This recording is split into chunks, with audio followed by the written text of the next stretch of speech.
Hey, welcome back. Another day, another vlog. Home again. I'll show you a bit around where we're at. Half, 3/4 of the house is boxed up. I'm backing up the laptop. I think it's backing up. I plugged it in, got the power on. I sort of just the password, you know, that normal routine. So fingers crossed it's opened up, so it's backed up. The hard drive did tick through like a normal backup cycle for the time machine, because it's on automatic, so that's awesome. I think that I'll take it with me anyway. I've got to shoot into the Apple store soon, so I can't be long. So I just wanted to do a catch up, and there was a bit out, obviously from CES this week. There's a fair bit going on, but obviously a busy day for me today trying to get this laptop sorted. Fingers crossed. Have a think, not a pray or whatever. Just send me some good thoughts today. That'd be much appreciated. Let's hope Apple can just go, yeah, we can take a screen on it. We'll have it back in 4 days, or Monday or Tuesday next week. That would be sensational. Yeah, that's the best case scenario. Otherwise, it's a few weeks before I'm going to get a laptop, and it has been a nightmare. Continues to be a nightmare, and yeah, I think even yesterday I uploaded yesterday's video. I didn't even look. I just got the video, put it in my phone, and for some reason I think it's got corrupted when I've maybe taken a call while I was uploading, or something happened and it was all just green and yuck. I had to re-upload it again last night. So yeah, I'm not having much luck at the moment.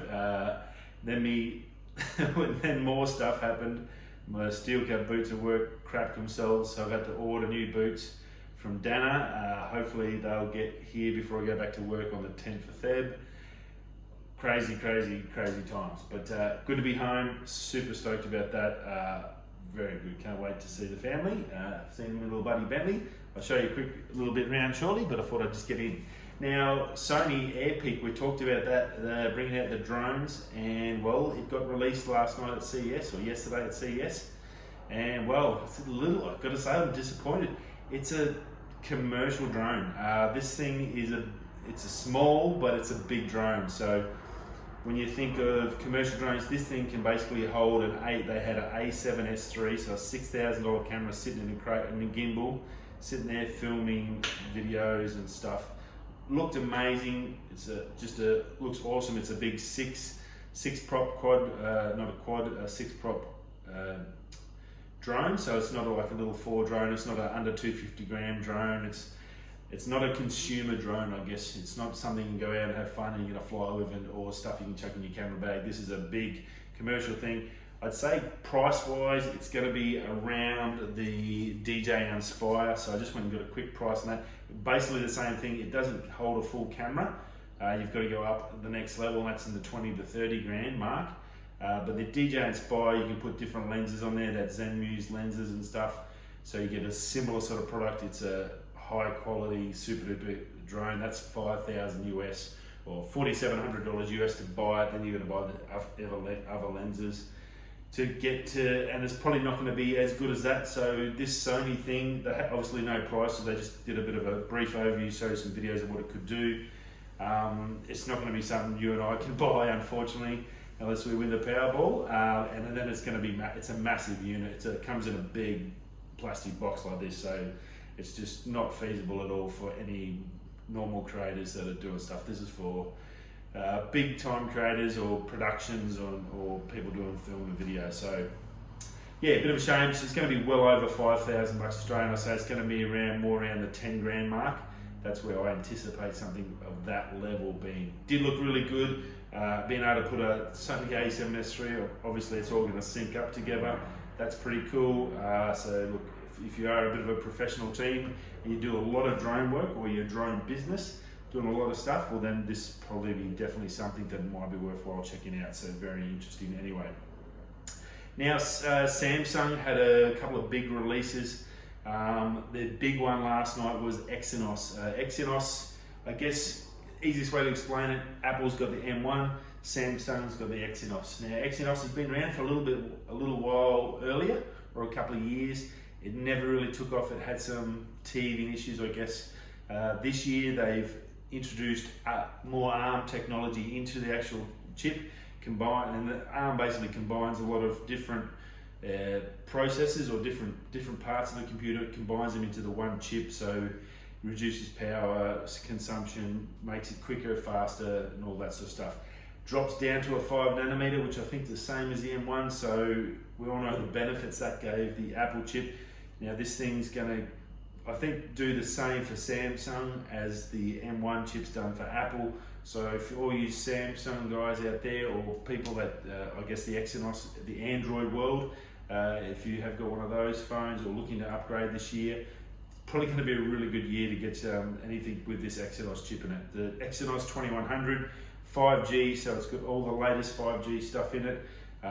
Very, very cool. 8 core, they reckon 30% faster performance.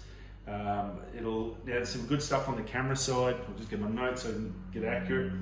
It'll support up to 200 megapixel cameras and 6 cameras at once. So we've seen it a couple of times, I think last year on Apple, not 2020, but 2019, they talked about multi-vision. You can do it with a couple of different apps. You can get front camera, back camera. Well, this will let you do 6 cameras at once. So if you've got 3 or 4 cameras, you basically can use all of those cameras at once to get video footage and use them. So some funky features that's going to allow for people using video and photography stuff. Much like I do, I use this now for the vlogging, the iPhone 12 Pro, and I love it. I think it's fantastic. Makes the workflow so much easier and a hell of a lot easier on the old SwitchPod. So very cool. I think that's going to do really well. So other amazing stuff this thing's going to allow, and look out for these in the Samsung, all the new Samsung phones this year. I'm not sure if the S21, which comes out next or this week, is going to get this. If it does, it'll really be a game changer, and we've seen all the form and factor, but what they haven't really given us is the inner guts. So if this has got Exynos in it, this phone is going to be insane, because this will support 4K 120 frames a second. It'll do 8K 60 frames a second, and it'll do full 8K video, HDR10, 7.3 gig you'll get on the millimeter wave spectrum, and on that lower 6 I think it's 6G, or not 6G, lower 6 band or whatever they call it, you get up to 6 gigs of speed on your data. So the 5G aspect's awesome. That photography video aspect is huge. 4K 120 frames out of a phone, giving you all those options up until that, and then getting 8K 60 frames a second is just, very, very cool. It's I think phone and video is just exploding at the moment. As I said, I changed from GoPros and run around with them to my iPhone 12. The technology is just insane, and the quality's really, really good. It's probably not movie spec, but it's damn bloody good for a basic guy like me, and for these other guys that are sort of learning and doing the stuff that I'm doing as well. So if you're an Android user, a lot to look forward to out of this chip. It's going to do really well.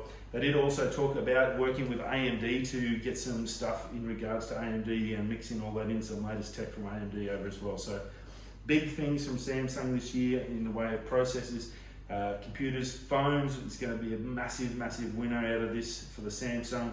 Apple's going to have to really come back strong with the next iteration of iPhone 13, and obviously anything else that runs this Exynos chip, whether they start expanding that out into different computer manufacturers as well, start taking this on, and gives you a different option to the Apple version. An Apple system, look, it's going to be good for whoever gets it, I think. The same as the Apple one's just become amazing, this is going to be big. Now, also Samsung announced coming out with a big TV, 110-inch micro LED, and they really, really pushed this hard. It's going to be just insane. They talk about the fact that they can make it any size, any shape, just ridiculous. It's an inorganic TV.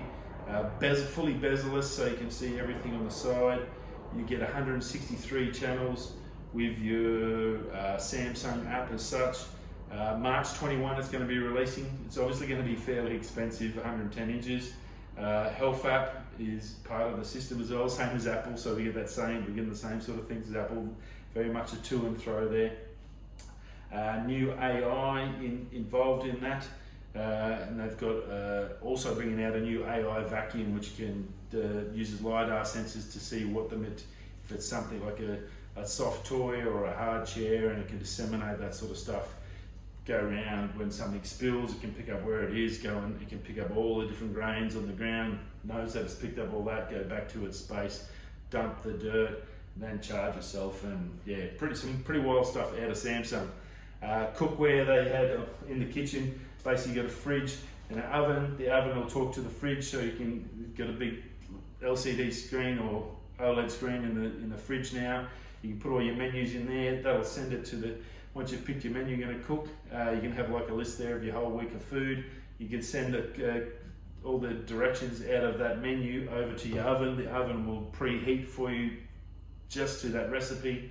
Some insane stuff. If you haven't get a chance, if you get a spare half an hour, go check out a couple of the Samsung things on YouTube. They've done a great job, and look, some big things coming from them this year. Now, and the last but not least is LG announced the LG rollable mobile phone. So basically, I guess, picture a mobile phone, normal, just a flat screen. Basically, what this will do, that side will sort of extend out, and the screen will roll out to give you sort of, I guess, like a little iPad size, mini iPad size sort of screen. So pretty cool, a fully rollable screen, and it just rolls in and out, I guess like a curtain. Basically just picture that, like a curtain I've got here in the kitchen. As you roll that up, the screen's rolling back in over some sort of roll electronically, and you've got a screen. So LG's doing some funky things. They had that rotating flip thing last year, now they've got rollable screens. CES is going to give us some funky stuff. May not all come out this year, but stuff like that Exynos and that 110-inch micro LED is going to be the first micro LED TV there is, and being Samsung, it's going to be bloody good and very, very nice. So check that all out. Right, I thought I could do a quick tour of the house while I can. You can see we packed up boxes everywhere. That's the office. It's turned to a mess, so I really can't shoot in there.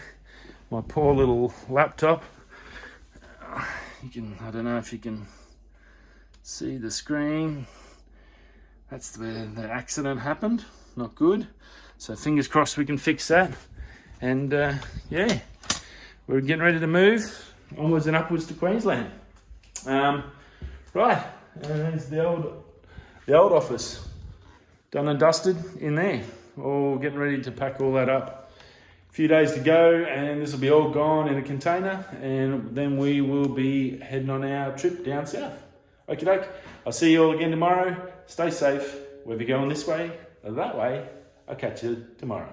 Peace.